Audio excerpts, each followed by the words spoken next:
Hello, everyone. Welcome to the second episode of Wolf School Season 2.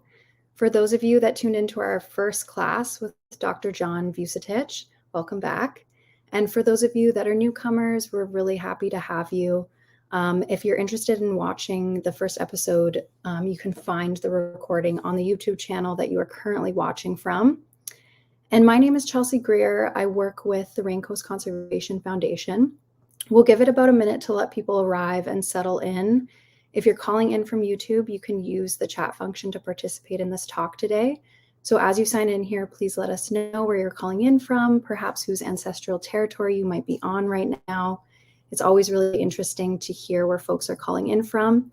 And I'm really excited to have so many people join. And, as we go along, please feel free to post questions in the chat box, and I will do my best to get to them. All right, well, we have some folks in the audience that I can see. People are calling in from all over. We've got Calgary, Seattle, Michigan, Illinois, all over. Duncan, BC. So again, feel free to use the chat as you come in, but I think we're going to get started here. So to everyone who's calling in here, welcome. Thank you for joining us.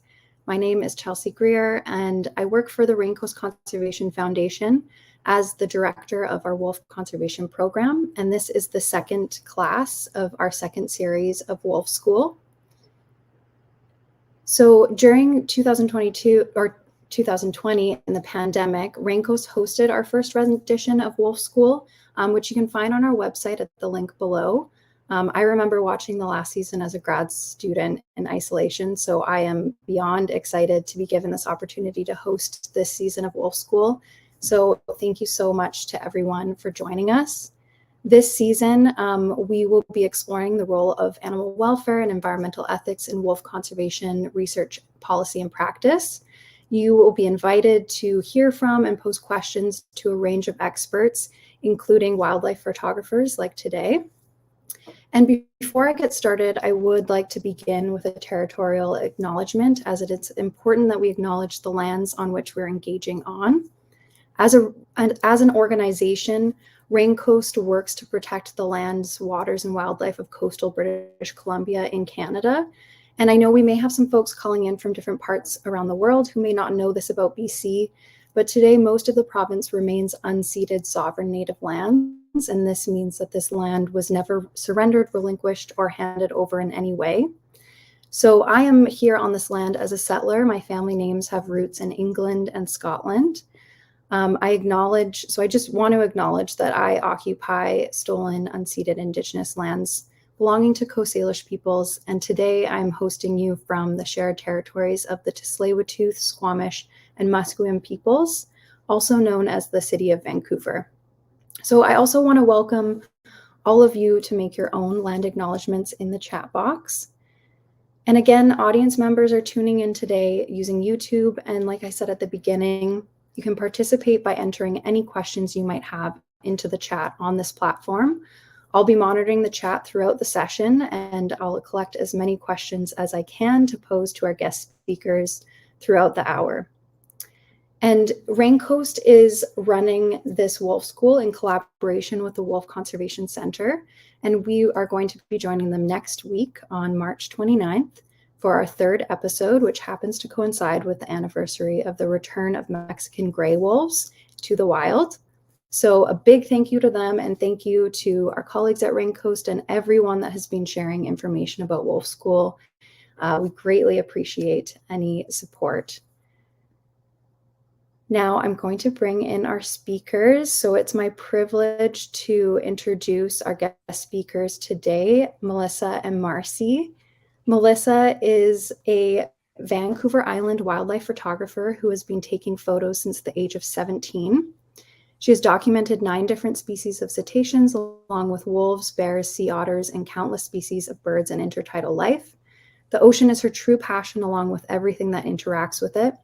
She has a Bachelor of Education and works as a place-based educator to introduce regional visitors to the Pacific Northwest rainforest and intertidal ecosystems.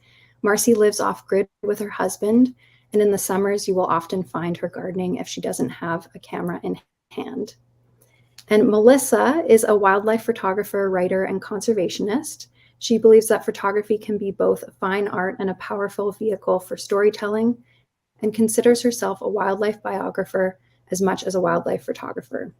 Her work has been published in many magazines, including Smithsonian, Audubon, Outdoor Photographer, and National Geographic. Melissa is passionate about ethics and empathy in wildlife photography. She is a consultant to the National Audubon Society on Ethics in Photography, as well as various other organizations, publications, and photo contests around the world, working to establish ethical best practices in wildlife photography. She is also an associate fellow with the International League of Conservation Photographers and an ambassador for Project Coyote, advisor for Wyoming Untrapped, and a strong advocate for coexistence with predators. Welcome, Marcie and Melissa. Thank you so much, Chelsea. It's an honor to be here. Thanks, everybody, for attending. Excited to be a part of this. Yeah, thank you so much. Really looking forward to today. Perfect. Me as well. And so I want to hear a little bit about each of you. So, what is your background? What led you down the path of photography? Maybe we can start with you, Marcie. Yeah, for sure. I first picked up a camera around the age of 8, and I was trying to photograph birds at our feeder in the backyard. I did a horrible job of it with a point-and-shoot film camera, but I learned about giving wildlife space to avoid disrupting them. Being unable to get close enough for photos led me to getting a point-and-shoot camera with optical zoom, and I continued to grow from there with my desire to get more detailed shots, but be further away to avoid disturbance. I started working with whale watching companies in Victoria during my time at the University of Victoria. I always had a passion for cetaceans, and this was giving me an avenue to observe them and help with community research through photo ID. From there, I expanded into documenting different species, kind of all sizes and in different habitats as well.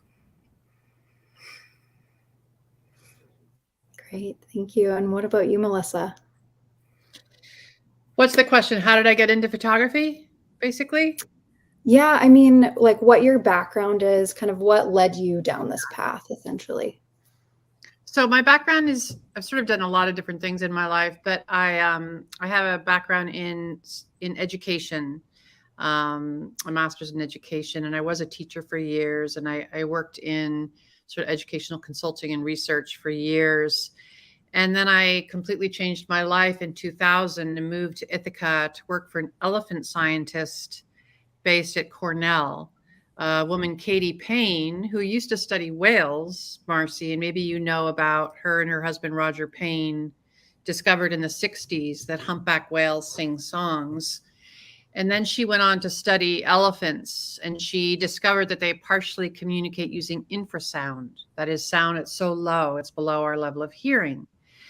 And it's a long story, so I'll try to be abbreviated about it. But I managed to get a job working for her as a research assistant, and we would go live in Central Africa, in the Central African Republic, among forest elephants and pygmies and gorillas, and collect data about their behavior and their vocalizations. And then we would bring the data back to Cornell to analyze it.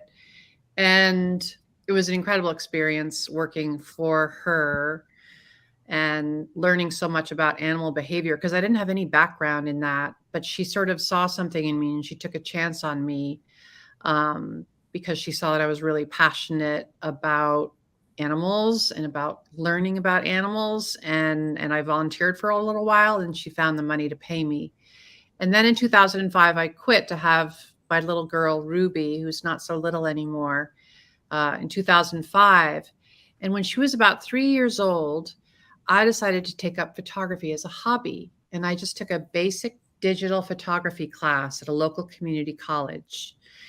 And that was like 2008, 2009. And then in about 2010, I discovered bird photography and wildlife photography.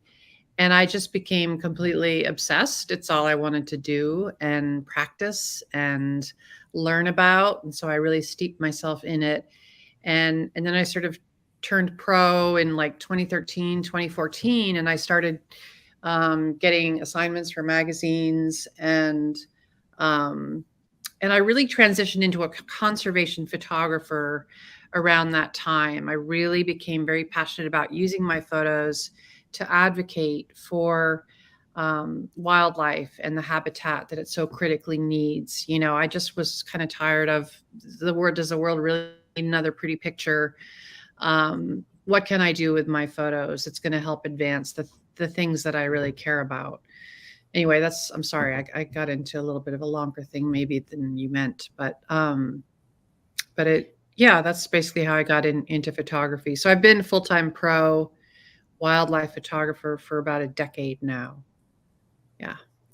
Yeah, no, that's great. Thank you, Melissa and Marcie, for your answers, because this leads really well into, you know, how has your backgrounds vary a little bit. I mean, you both have backgrounds in education too, which, like, I'm curious to know what your background in animal welfare, Melissa, and your work as a place-based educator, Marcie, has done to inform your work as both photographers and as conservationists.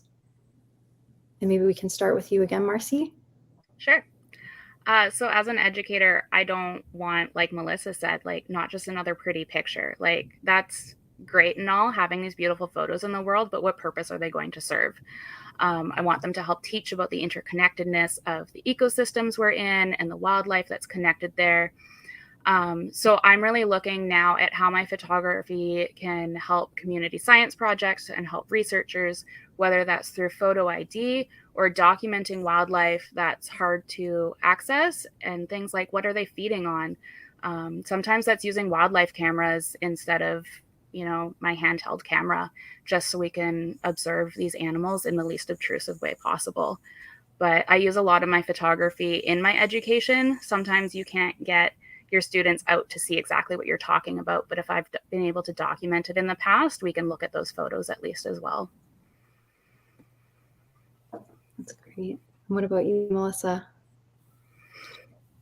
Yeah, I mean, I've really tried to use my photographs to be a voice for animals. I'm particularly passionate about predators. I guess I sort of have a thing for the underdog, and for animals that a lot of people consider varmint, like wolves, like coyotes, like foxes and bobcats. And, you know, there's killing contests that happen, I'm sure, all across Canada as well as across the US. And I'm working with Project Coyote to try to get them banned in different states. And it has successfully passed in about 6 or 7 states now, have banned these killing contests.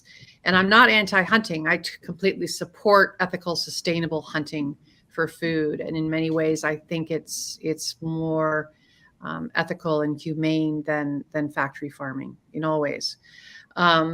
So what I'm trying to do with my photos is really get across to people that, and I learned this in the field studying with Katie and researching, that animals have such rich lives, so complex, much more than we know. And their intelligence, like, I feel like we're not even able to perceive how intelligent some animals are. We just don't have that same kind of intelligence, but yet there's also similarities between us. And how can I both point to that rich social complexity and intelligence, and also delineate what are the similarities that we have with them, to sort of open people's hearts. Because you can't change people's hearts without telling a story. That's a quote from a philosopher, Martha Nussbaum, that I love.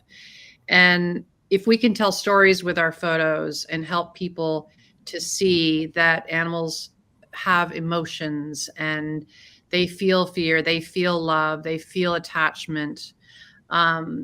If we can do that, that's a great service, I think, to wildlife. And so for me, it's really about how do I evoke empathy in the viewer, and how do I get people to kind of identify with an animal. And so that's, I'm not sure if that answers your question, but that's a big thing that drives me. Yeah, and I'm curious too, specifically, I mean, thinking about animal behavior, because as a photographer, I think understanding the behavior of the animals that you're seeing and photographing can be so important. And I wonder if you could touch a little bit on what that training, how that training helped you. I mean, also Marcie too, like what I imagine when you're in the field photographing animals, you also learn a lot about their behavior and what are the indications of like, maybe it's time to leave, or maybe we shouldn't be in this animal space. Marcie, you go ahead first. Yeah, for me, the goal is to never change an animal's behavior by my presence. There's exceptions to that, but if animals are taking off or leaving the scene or clearly distressed, pacing, yawning, they're upset by your presence. Photos with eye contact are really amazing, but then you have to think of the impact. Like that animal is clearly aware of you. So what impact are you having on it? Things like shorebirds, when the shorebirds come through, they've only got so much time to rest and feed before they're on flight again to migrate to the next spot as they move up and down the coast. And if we're chasing them around the beach with cameras, they don't have time to rest properly. So blending yourself in through blinds, I just lay on the beach like a log. And when they've taken off down the beach that way to chase food over there, while they're over there, I lay down, I pick my spot. And next thing you know, they come back and they don't notice me. So yeah, avoiding changing their behavior. However, there's cases where you do want to change their behavior. Any animal that's becoming habituated, and we're talking mostly about the larger carnivores there, if they're becoming used to human presence, that's when we do need to make sure that we're not encouraging them to be used to human presence. And we need to be hazing them in order to establish that distance so that they don't approach the next person easily as well. And it's not the easiest thing to do. Sometimes, you know, you've got to yell at an animal, and I yell nice things like, I love you. I need you to go away. I need you to, we need to have space, but I love you. And it makes you feel better. But yeah, just that's my main part, is avoiding changing the animal's behavior in almost every case. Yeah, I think that's a really, really great rule of thumb. You know, I think whenever we're out there in the field, we're affecting an animal. You know, we're lucky if they're comfortable with us and they sort of allow us to be present and they go back to their business. But even when we really try to blend in, even when I'm in a blind, animals know I'm there. You know, their senses are so much keener than ours. But somehow I think they're much more comfortable with us when our human form is a little bit disguised. So we might be in like a pop-up blind, or we might be in our car as our, you know, mobile blind. And often animals will be much more comfortable with us when we're sort of partly at least concealed. And yeah, I mean, I think for me, the most important thing is understanding the natural history of any particular species. And we're so lucky because we have so many resources at our fingertips with the internet. You know, you can learn about any animal's total natural history for free at any time. And before you go out to photograph a particular species, read up on it, read what the threats are, the challenges that they have. What do they eat? You know, what are their predators? What are their signs of alarm? And not just sort of their bodily signs of alarm, but like their calls. Like what does an alarm call sound like? And look up pictures of what an alarmed animal looks like of that species, because you'll find that too. And so if we can go into the field sort of armed with a knowledge of basic behavior and sort of realize, okay, I don't want to add to the challenges here, you know, and to be really finely attuned at every moment to the behavior of the animal. What a great thing to do is to capture baseline behavior, to assess baseline behavior before you move in closer. So you might be some distance away, you're watching an animal, maybe it's a fox frolicking about, and you're sort of observing what's natural behavior that's not affected by your presence, and then you move closer. And as you get closer, you're really reading their behavior to try to understand how you're affecting them. And of course, you know, they might be at first startled, but after a few seconds or a minute, do they kind of go back to normal? And if you spend a few minutes and you find that you have really affected their behavior adversely, made them retreat or hide, maybe that's a good sign you should leave or at least retreat. So it's just always reading the behavior of the animal, having empathy, and realizing that animals, they face so many challenges. We've lost half of the wildlife on this planet in the last 40 years. 1 in every 4 species is at risk of going extinct. And as wildlife photographers, we have so much power. We've got like instant messaging and GPS and thermal imaging and camera traps and trail cams. And, we have all the tools. We know where to find the animals. We're the ones who want to spend the most time with them. We want that frame filling shot. So I know I disturb creatures all the time. So I'm constantly trying to watch their behavior, pull back when I need to. And sometimes the shot just isn't worth it, and I think we just owe a lot of respect and compassion to our subjects, given all of the challenges they face with habitat destruction and this exploding human population and climate change and invasive species and on and on. So it's about empathy for me. Yeah. Yeah, and Melissa, you were quoted in a recent article, and I feel like you touched on this, but if there's anything more you want to add, but the quote was, "This is the best time in history to be a wildlife photographer, but it is the worst time to be in history to be a wild animal." And I imagine this statement comes from a lot of what you just touched on, but is there anything else you might want to add to that? Just that we're in the middle of an extinction crisis, and that's what I mean when I say it's the worst time for the wildlife. But for us as wildlife photographers, we have the most incredible tools now with our cameras, and the digital age has enabled really any of us to get excellent shots, as long as we can get a pretty decent camera and lens. And wildlife photography, particularly through the pandemic, really exploded in popularity. And with eBird and with Facebook and people sharing locations all the time, there's a lot of pressure, particularly on the charismatic creatures like owls, wolves, foxes, that everybody wants to photograph. And so it really is incumbent on us to not unduly add to the stress, to not join a crowd when there's a crowd at a fox den, to not share the location of an owl nest or a fox or coyote or wolf den on social media. It's really up to us to be the protectors of the wildlife that, as nature photographers, we really need to be honoring and protecting. Because aren't we out there to celebrate wildlife?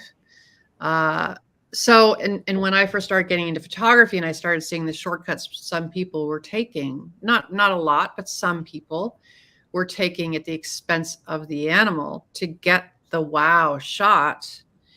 When I first would see these pictures on social media, I'd be like, how can I get a shot like that? And then I would find out that people were dangling mice in front of owls they'd gotten at the pet store, and they were feeding other predators like foxes and coyotes and bears. And a lot of these animals end up becoming nuisance animals and needing to be put down, particularly like in national parks in Grand Teton and Yellowstone. There have been numerous instances with foxes and bears because they become habituated to people feeding them. And they've come to expect that because they don't just associate with that one person who was feeding them. All people suddenly become a possible source of a handout, right? And so then they become aggressive seeking that handout. I mean, it's just like gulls at the beach, people feed them and then they get aggressive, and then people are like surprised that the gulls are probably particularly attracted, what's the word I'm searching for? That gulls are practically attacking them, right? It's because they've been encouraged. It's because they've been fed. So I'm sorry, I'm just completely all over the place, but does that answer your question? Yeah, well, I think we'll be touching a little bit more on, baiting of wildlife a little bit further down the line, but I do want to ask a question for Marcie. You run an ecotourism business with your husband off the west coast of Vancouver Island. And I'm just wondering, do you encounter wolves very often? And how do you balance guest expectations and the welfare of the animals, whether it be a wolf, a whale, a bird that you are watching on those guided tours? For sure. We occasionally see wolves. It's definitely not a regular occurrence, and it's not something we are going to seek out or even advertise. So, for guest expectations, if they're coming to us asking for wolves, we're just gonna we're not looking for them. We're not going out on a tour actively seeking wolves. And even if we did, the chance of finding one is so minimal that you're going to be upset and want your money back. So we just don't even target wolves as a tourism experience. It doesn't make sense, and it's not ethical for them. If they are out in the open, they're either traveling or hunting or foraging, and we don't need to be impacting them, burning extra energy for them if they need to duck and hide or move along, because in general, they're fairly reclusive and they're not always wanting to be out in the open if there's people around, which is a good thing. That's what we want, but we don't need to push them on if they're just happily doing their thing as well. So, if we do happen to see one, we might stop depending on its behavior. If it's a spot where we can watch from a really good distance, that's great. Wolf viewing guidelines range anywhere from 100 to 500 meters or even further, depending on where you are in the world. The more distance, the better. And then, when we're advertising wildlife watching, bears, whales, etc., I'm taking photos with quite a large lens, and they're cropped in beyond that. So sometimes it looks like you're going to have these incredible close-up encounters, but the reality is most of our passengers coming out are using a point and shoot camera or a much smaller lens or no camera at all. And we need people to realize that you're going to see with your naked eye a very different image than what we're getting with a telephoto lens. And we'll talk about the distances that we're both required to keep by law from whales especially, but then also just, if it's a bear foraging on the shoreline and we're allowed to be within X number of meters, do we need to be that close, or can we comfortably watch from further back? Why we don't need to get as close as we're allowed to every single time if the wildlife is happily doing their thing and we can happily watch from a further distance. Yeah, that's great. And it leads well into this next question too of, because, there are a lot of people that love wolves.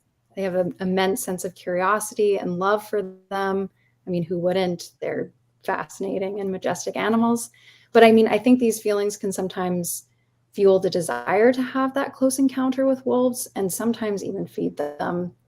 And I was hoping you both could talk a little bit about the implications of such an action for wolves. And maybe, Marcie, we can start with you, because just from a local perspective, I know that there have been some unfortunate incidences that have occurred in the past on Vancouver Island. Yeah, unfortunately, some people forget that they're wild animals and they're predators that deserve our respect. Encouraging any kind of close encounter with wolves or bears, other large predators, it's just going to be a death sentence for them. As soon as they start being rewarded with food, and off-leash dogs count as food. We've had incidences with off-leash dogs being viewed as prey by wolves. They take a few, they realize, hey, these are really easy. That one's on a leash. Let's go grab it. And you just have escalating conflicts. And as those conflicts escalate, that's when the wolf is going to end up being put down purely from human action or lack of action.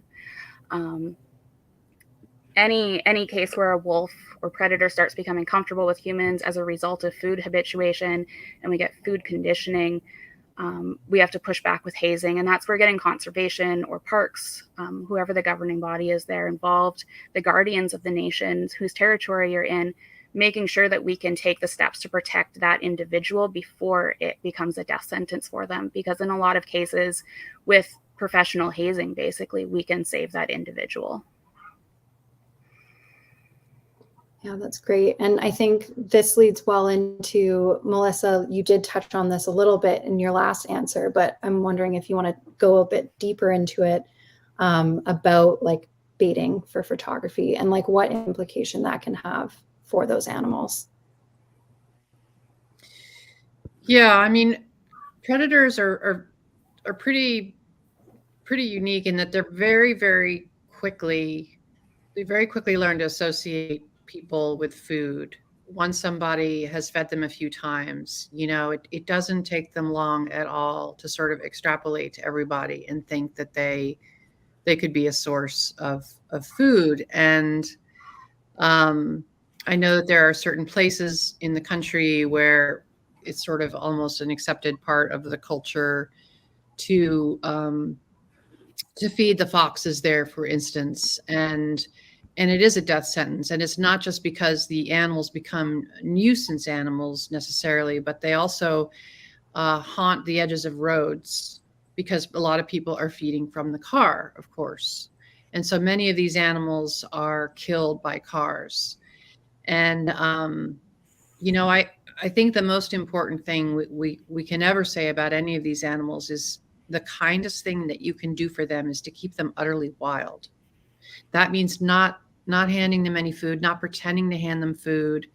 You know, I feel like we're so disconnected from nature that a lot of people are like, I just really want to connect with this animal. And what's the easiest way for me to do that? I mean, this is above and beyond photography. People want that connection. And sometimes they just don't know any better that offering food is actually the unkindest thing that you can do for that animal. And I think we just need a lot more education about that, and how it is really it is kind of signing the death sentence for these animals. So, and for me with photography, you know, it was such a disconnect for me to think that people were, and this is how I feel about photo game farms as well. I don't know if anyone's ever heard me talk about photo game farms where many wolves are held captive, as well as other genetically wild animals in tiny concrete cells to perform for photographers and filmmakers. And I'm actually currently being sued by the leading one for speaking out about the conditions for these animals. But that's a tangent. So where was I, Chelsea? Baiting. The implications of like of baiting for photography. Yeah, I mean, for me, that was sort of the most glaring thing, is this disconnect. As nature photographers, aren't we supposed to be out there kind of protecting wildlife, celebrating it, doing right by it, because we have a love, you know, for these creatures, and we want to capture images of them.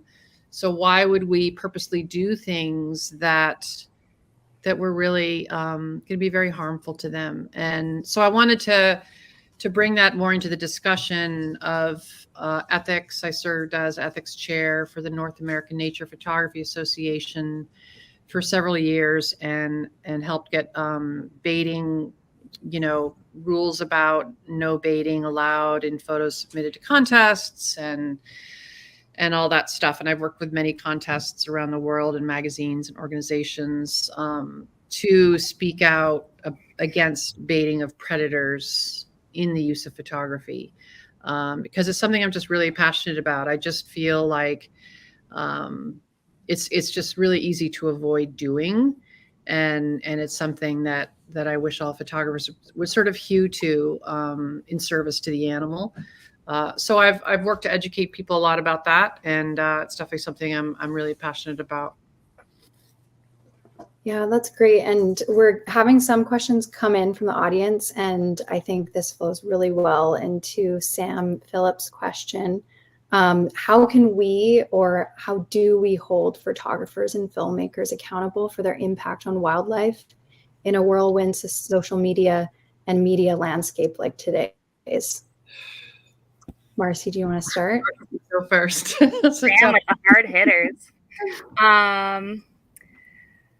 You know, the power of social pressure today, I think, can go a really long way in holding each other accountable.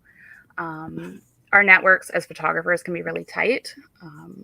And I think it's up to us to speak out when someone we know or someone we're just acquaintance with is pushing those boundaries in the wrong way. As a woman, that can be really hard in a male-dominated field with a lot of photographers that are much older than me, men that are a lot older than me. And sure, it might be easy to send them a private message and block them, or send them a private message and get some retaliation, or put it in the comments. But the more of us that are doing it when we see behavior that's wrong, whether that's baiting or intentional habituation of wildlife in this field, the better. And you don't have to be a photographer to be speaking out when you see something wrong, or asking them, how did you get this photo? Explain your process to me, how you got that close, or what length of lens did you really use to get that photo? Ask that, like, don't be afraid to ask the questions of these photographers, of any of us. I'll never be offended if someone asks me how I took a photo. And I do feel like it's incumbent on us to sort of model what we're talking about, you know, as photographers who care about these things. And when you're putting an image on social media that you know some people might question, maybe it's maybe it's an elusive predator that's kind of filling the frame. You know, talk about how you used a long lens. Talk about how you actually approached the subject, how you maybe limited your time, you know, how maybe you left because you could tell that the creature was getting uncomfortable, how, you know, that you cropped. So these are all things that we can kind of tell our viewers to sort of, you know, let them know that we're thinking about these things and that we're taking these steps. I think that can be instructive. Of course, a lot of people won't read the caption. So, but yeah, I mean, social media, it's really tough because everybody wants that next wow shot, and they might be going out, they might be new to photography and they don't know very much about the animal. They haven't taken time to learn anything about them, and they're really pushing the limits of the animal. And so, yeah, I think what Marcie says is great advice. Don't be afraid to ask questions. And if you want to reach out privately, don't be afraid to do that either.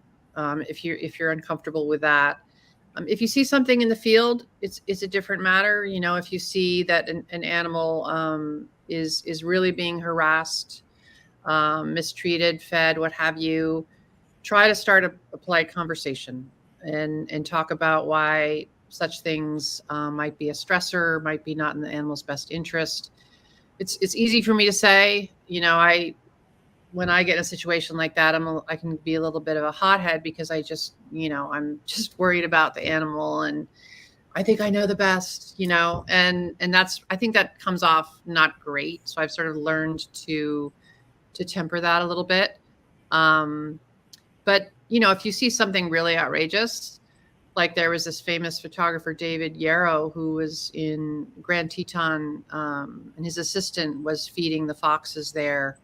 Foxes that ended up having to be killed because he was just one of many habituating them, but sometime later they were killed, or at least one was. And so somebody got pictures of him doing that and, you know, shamed him, and it was a whole hullabaloo. And I'm actually really grateful to the woman who took pictures and shared it, because it really raised the discussion. I think it gave a lot more attention to the problems with doing that for photos. And yeah, so sometimes you have to take these more extreme measures, but, you know, always be careful about your own safety. Yeah, that's great. And this is a question coming from the audience too. And the question is, how do we talk to people who hate wolves? And I would say to this question asker too, that like, I would definitely recommend watching our first episode, because Dr. John Vucetich, he goes through kind of the ethics of like how to approach these really difficult conversations. But I think it would be interesting to hear from both of you, from your perspectives, maybe if you've ever encountered people that have those different feelings towards wolves, and what your approach would be to broaching that kind of conversation with them. Yeah, I'm very blessed to live in a region where wolves, for the most part, are very loved and very respected by the indigenous nations of this region. They're a sacred animal in this area. And for the most part, there are very little negative thoughts about killing them or harming them in this region. But there are people from elsewhere in British Columbia or just on the internet um, who see them as nuisance animals and see them as a predator that we need to control. And I've had people say, oh, he's from a different part of BC. They just shoot them there. Well, the science of shooting pack members applies no matter where you are.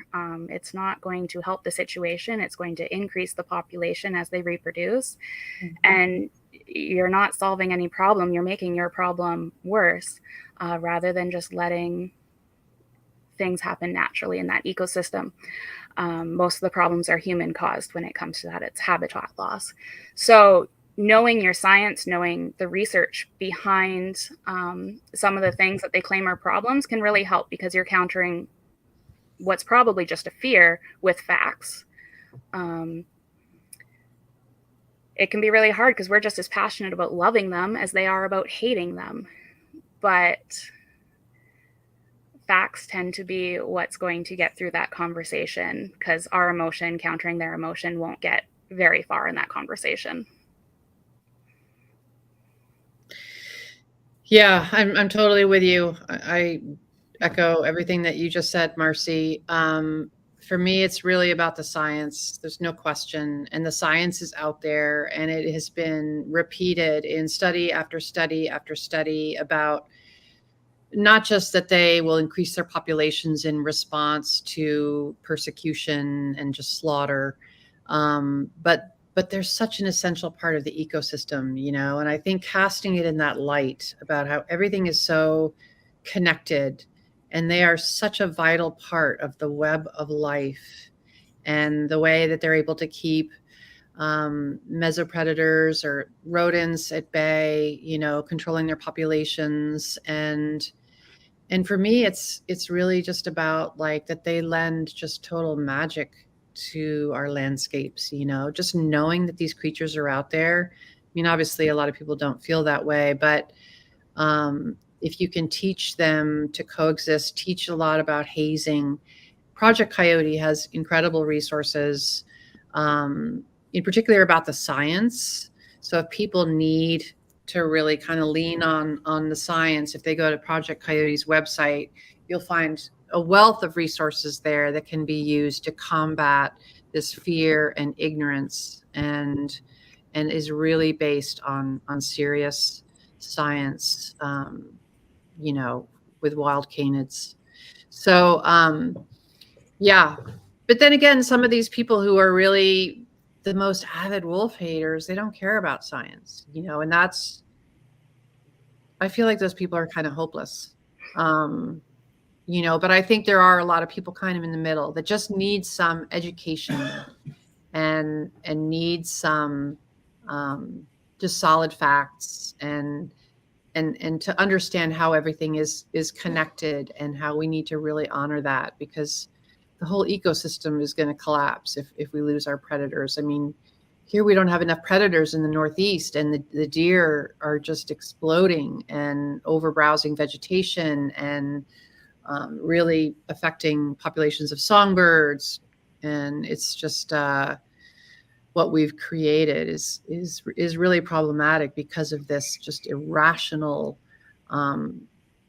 primitive fear of predators. And people are getting killed all the time on roads because they're having collisions with deer. We need predators, you know. I think somebody did a study on how many lives would be saved if there was like a decent population of mountain lions. And so yeah, we just have to keep beating the drum with science and facts, and it's about changing the culture. And I'm all for every voice out there. You know, I'm so glad, Marcie, you're out there, and Chelsea and Raincoast is, because it's just the change is happening, and I'm really grateful for that. Yeah, and I think the point too that, I mean, every animal has their own intrinsic value as well. And I mean, not everyone's going to value that to the same extent as us three and others in this chat. But you know, personally, I hold the belief that all animals, whether it's a rat, a wolf, a whale, deserves moral consideration. And in terms of wolves, I mean, wolves face a range of threats to their survival, whether it's as an individual or a family unit. And in BC specifically, an estimated 1,200 wolves are killed by hunters and trappers every year. Hundreds more are killed for protection of livestock and caribou. And I think this is going to be kind of a mix of a question, but because there's always this curiosity in the chat box of if our interviewees or our guests have ever seen a wolf and what that encounter was like. But I wonder if you can maybe talk about that, and it could be another predator, but then also follow up with like, what would your protocol be in those situations too, whether you're just there, you happen to be there, or if you're photographing that animal too. Sure. One of my favorite encounters was in the forest, and that's pretty rare. I usually see them in more open areas. But of course, I didn't have my camera with me. That's just how it goes. The best stuff, you don't have your camera with you. But I was doing some trail work, clearing a trail that was getting pretty overgrown that we use. And I heard some crashing coming behind me through the forest. And I was like, oh, hikers, bear? I don't know, like what's going on out here? So I clapped my hands. I started making some noise because especially in areas that do have bears, you don't want to startle them. And if that was a potential, I was going to make some noise so they knew I was up there. And I had just made a turn on the trail, a 90-degree turn. So I was maybe like 5 meters back from that. And I was looking back towards the trail. And through the brush, this mossy brown wolf came through the underbrush, right on the trail, stopped and looked towards me down that turn just for a millisecond, and then melted back into the forest with a lot of crashing. They're a lot noisier than I expected. Maybe that was their way of letting me know that they were there. But you could hear the noise for ages as they kept melting through the forest. I didn't feel the need to keep making noise because they moved on their way. They saw me, acknowledged, and just left. Whether they had known I was ahead, I'm sure they did. I'm sure they smelt me walking ahead of them. But they just melted back into the forest. And it was heart-stoppingly beautiful. Just the pounding of your heart after an encounter like that. For the rest of my little trail clearing session, I did a lot more shoulder checking, but with how much noise that individual had made, I probably should have been quite confident that I was going to be fine and like not have one surprise me again. But yeah, to have in such close encounters and so quick and brief, it was just magical. I love that.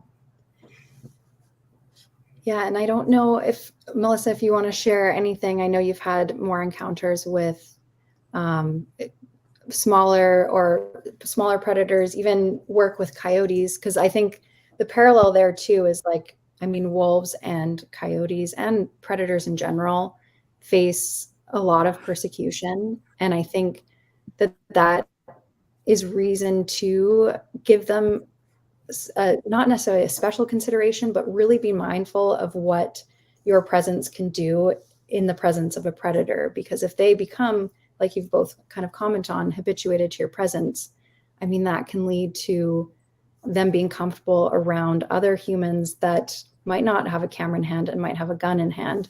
So yeah, I just want to give you the opportunity to share any experience you've had with other predators as well. Yeah, I mean, with wolves, I've only really seen them a few times, and very, very fleetingly. I saw a couple from a boat in the Great Bear Rainforest, and then I've seen a couple in Yellowstone at a distance from the road. And, you know, I never set out in pursuit of them. I was, you know, incredibly excited and stopped and took some photos with my long telephoto lens. I use a 600 millimeter, usually with a 1.4 teleconverter attached.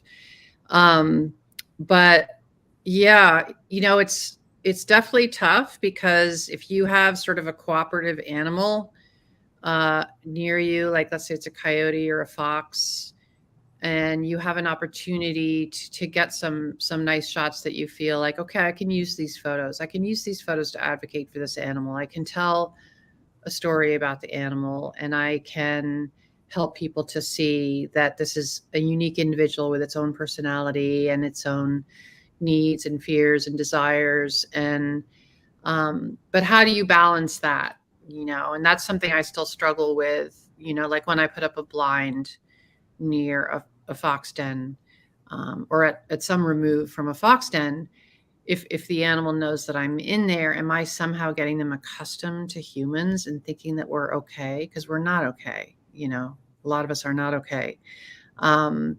So what I don't like to do is to get an animal used to me not being in a blind, just kind of being out there, my full body, being near them. That's when, if a predator comes to me, I would completely try to haze it. And I think it's really important for all of us to learn how to haze. Some of you are probably watching going, well, what the hell is hazing? Just look up like YouTube. What is it? Coyote Watch Canada. Is that an organization in Canada that's really very got a lot of great resources, as well as Project Coyote. And there's so many instructional videos and descriptions of how to properly haze any animal. So it's really about scaring them away, not being mean to them, but certainly being very forceful and letting them know that you're not safe to be near me. Like I could cause you harm. But I think if we all also really take the opportunity when we're sharing photos of these animals, wolves, coyotes, foxes, bobcats, on social media, that we teach people a little bit about them. Just put in a couple sentences and talk about how they're like nature's cleanup crew, and they help dispose of carcasses that would cause a lot of sickness if they didn't. And they're controlling rodent populations. And what did you learn about this particular individual and the bond that they had with their family? And people I think are sort of yearning for stories. And don't just put red fox, period. Teach us something.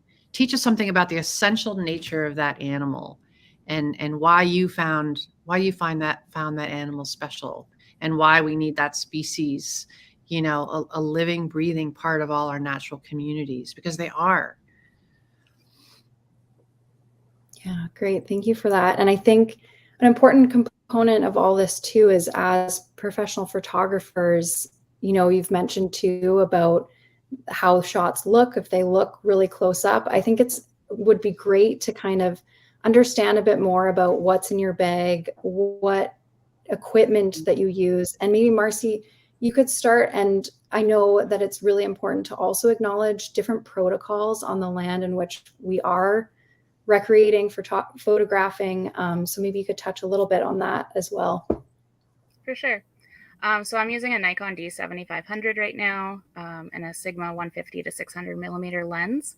I just made the jump up to a 600 millimeter lens, and it's incredible. I wish I did it so much sooner. We talk about how, you can do great photography no matter what you're using. And that's true. It's just a matter of what you're focusing on. So if you're using a cell phone or a point and shoot, you can take amazing photos. But don't make up for the lack of zoom by a lack of distance between yourself and the subject. Maybe focus on the landscape or the plants, other things in the ecosystem of the wildlife that you're wanting to photograph as well. But that being said, so a lot of the nations here on the West Coast and other parts of Canada and the US have protocols for visiting their territory, whether that's a stewardship fee to help support guardian programs, or there's protocols in place with some nations where they would like to use your photos, see your photos, and you can enter an agreement with them when you're going to their territory. Places like Haida Gwaii have a pledge that you make when you go to the territory.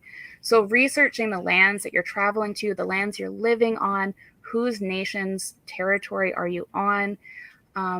Maybe the nation whose land you live on has a request for a research protocol with photographers to be able, they're studying something in particular, maybe you could be helping them with a research project. So it's always worthwhile going to their website, their social medias, reaching out to community members from that nation if you have contacts, and seeing if you as a photographer can help them in any way as well.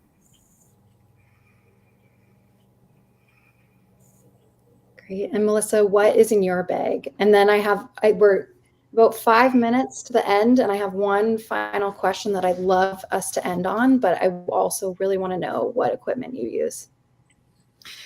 Yeah, so let me just, as a disclaimer, say that I'm a professional photographer, and I have like a professional level camera, and I realize, it's going to be out of reach for a lot of people because it's not cheap stuff, but I use a Sony A1, and I really did switch over. Like, the main impetus for me to move from a DSLR to mirrorless camera was a silent shutter. Because, like Marcie, I really don't want to just disturb my subjects any more than I am already. And so I would find that sometimes when I would press the shutter of I had a Nikon D850, it would just sound like a machine gun going off, and like birds and animals, everybody's taking off, everybody's terrified, And so that I can be in a blind now, and I can press a shutter, and some creature might not even know that I'm there, at least for that moment, is just totally golden to me. So anyway, I switched to mirrorless last year. I shoot with the Sony A1 and Sony 600 millimeter f4 telephoto lens. And often I do have a 1.4 attached. So that yields me about 840 millimeters.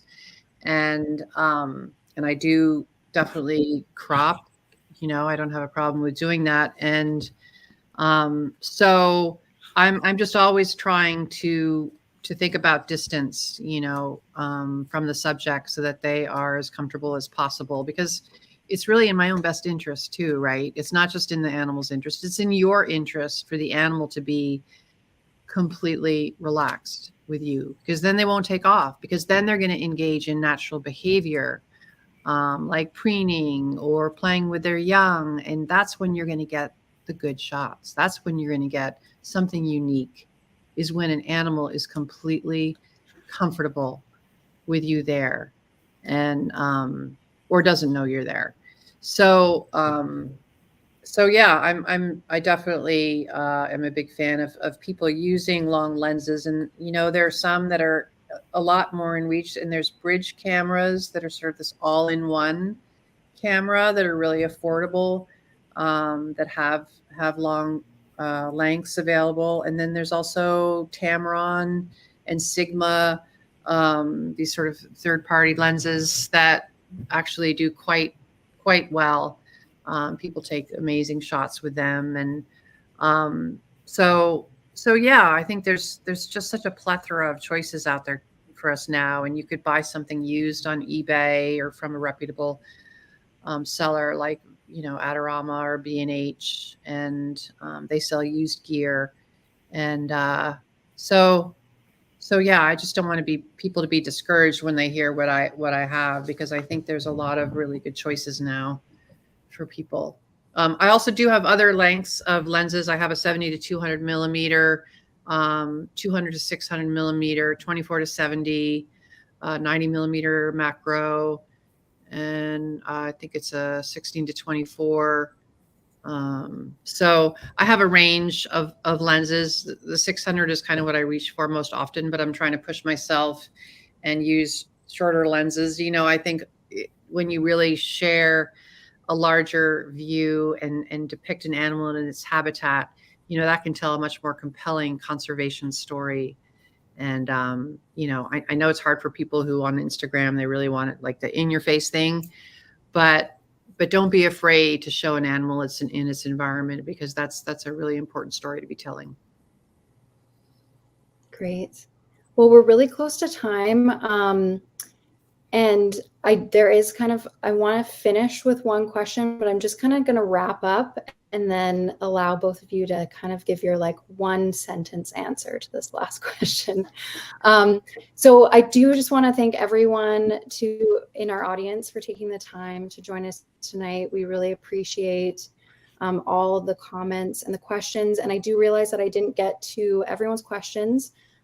So I am going to pop in some contact info and ways to reach out to us and to Marcie and Melissa in case you want to follow up and ask those questions. And, you know, Marcie and Melissa, I really appreciate the time and effort that you've put into tonight. If you want to learn more about ethical photography and the amazing work that these two women do, you can follow Marcie on Instagram at west.coast.soul. And then also Melissa at Melissa Groo on Instagram and melissagroo.com. So you can also check out Raincoast Photography Ethics. Last year, we shared a little bit more about our ethical approach to photographing wolves. And thank you again to our colleagues at Raincoast who have made this happen, in addition to our collaborators at the Wolf Conservation Center. If you're interested in learning more about wolves and wolf conservation, please stay tuned for the rest of this series. Next week, we will be joining the Wolf Conservation Center to talk about the ethics of carefully managed breeding and reintroduction programs for gray wolf recovery, and we'll also get to meet some wolves. So if you're interested in learning more, you can visit the Wolf Conservation Center in person if you live in New York, or at nywolf.org. You can also visit Raincoast to learn more information about wolves. And so kind of for our final question, you know, as photographers, as researchers, conservationists, citizens, we all make mistakes. We're all a work in progress. What is like a sentence or two of advice that you would give to new and emerging photographers, or more broadly, those in the audience that really have that urge to see a wolf in the wild?